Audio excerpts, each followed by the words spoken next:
Obviously, here in the city, we did not get nearly as much snow as we were hoping for. But I will say they stood out on the deck at one point today and just caught snowflakes. You told us there was going to be that last little gasp of snow. So I told them, Auntie Vanessa says you can go outside. So they're standing out there, and it's freezing in the pajamas, in the puffer coats and boots, but just catching the snowflakes on the tongue is like such a quintessential childhood moment, right? So sweet to watch that. It is. Sure. It's very sweet. Oh my goodness. I loved all these viewer photos. I'm so glad we could share them. And we've got more time tonight to share them too, right? So ask people to send us a few more so we can enjoy just how much fun you had in the snow, because Jess and I didn't get to enjoy the snow that much.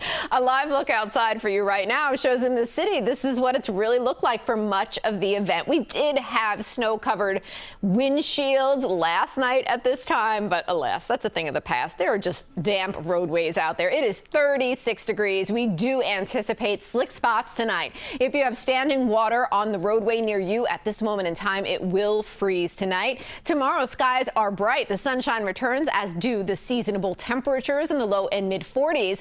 And then as we track into Tuesday, we have another red alert, and we expect this storm system, while it is not snow, this storm system will be much more impactful across the region than we think last night's storm was. So let's break it down for you. Our next red alert noting tomorrow will be a beautiful day, and we hope you enjoy that. But Tuesday afternoon into Wednesday morning, we're going to be on the lookout for heavy rainfall, 2 to 4 inches of total rain, strong winds as well, gusting 40 to 60 miles per hour. Widespread flooding is anticipated. Also, widespread power outages are possible. The rain, the heaviest rainfall, comes in conjunction with those strong winds. We could really see plenty of challenges out there. We're so embedded, or rather just, shall I say, convinced that this event will transpire and be problematic. The National Weather Service has already issued a flood watch for the entirety of the Garden State, Orange, and Rockland counties, anticipating big rainfall numbers, but also the melting snowfall in conjunction with that, creating a bigger flood risk. Now, there's also not just the concern for river flooding and roadway flooding over time, but flash flooding as well. The entirety of the region is under a slight risk, but then we focus in on the red. This is a moderate risk for flash flooding, and in the very similar region as we saw that flood watch. Please be mindful, it's really Tuesday afternoon, overnight Tuesday into early Wednesday, we run the biggest risk for flooding and flash flooding. And then what's going to happen as well at the same time is the winds are going to crank, and not just for a very short period of time, but over several hours. There's already a high wind watch in effect for the entirety of the island, Brooklyn, Queens, down shore. We're expecting winds to gust as high as 60 miles per hour in the realm of that high wind watch. On the satellite and radar picture right now, our storm system from yesterday into today is out of here. Just a few residual snow showers, no big deal. Now we focus in on our red alert rolling into the region Tuesday into Wednesday. It's out here. It's going to create blizzard conditions through the Central Plains states over the next day or so and continue to make its trek toward us. We're going to start this futurecast model on Tuesday morning at 7 a.m. We're fast forwarding past the beautiful day we have on tap tomorrow. Cloudy skies to start your Tuesday morning. By midday, rain is moving in, as is snow well north and west. Then as we roll into the evening, it's rain and heavy rain at times for all of us. Your Tuesday evening commute could absolutely be impacted, but we anticipate even bigger impacts for that Wednesday morning commute. Here's why.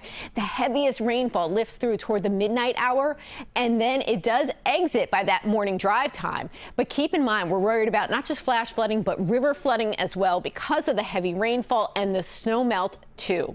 As we look at the projected rainfall from two different models, they're both saying the same thing, 3.4 inches. This is the measurement that we anticipate in the park.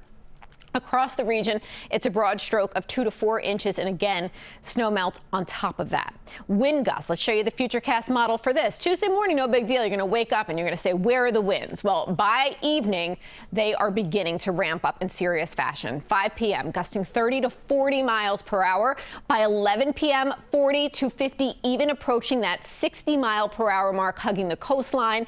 And as we roll toward the morning hours, it's still windy, especially east of the city. I do do anticipate restrictions on our bridges as a result of these powerful winds Tuesday night and early Wednesday. And then Wednesday will be a day where the winds are still powerful, but not at 60. They'll be gusting 30 to 40 miles per hour through the day on Wednesday. Tomorrow it's beautiful, but a cold start. Chills in the 20s and teens with some black ice possible by afternoon, sunshine and 43. Tuesday into Wednesday, it's all about the red alert, the flooding rains, the powerful, potentially damaging wind, and then we're going to settle down. Thursday into Friday, it's mid-40s. Things are looking good. Next Saturday, tracking another storm system likely to bring more rain. But, you know, we're going to just keep our energy focused on Tuesday to Wednesday for now. Next Sunday looks beautiful for the moment, but chilly, 39. By next weekend, we're going to start to get some colder air starting to weigh on the region. We're talking start to really feel like cold. So, like actual winter. Yes, yeah, not just like a little kiss of winter. Right. Like just experience, but, you know, we're in the dregs now. All right. Thank you so much, Vanessa.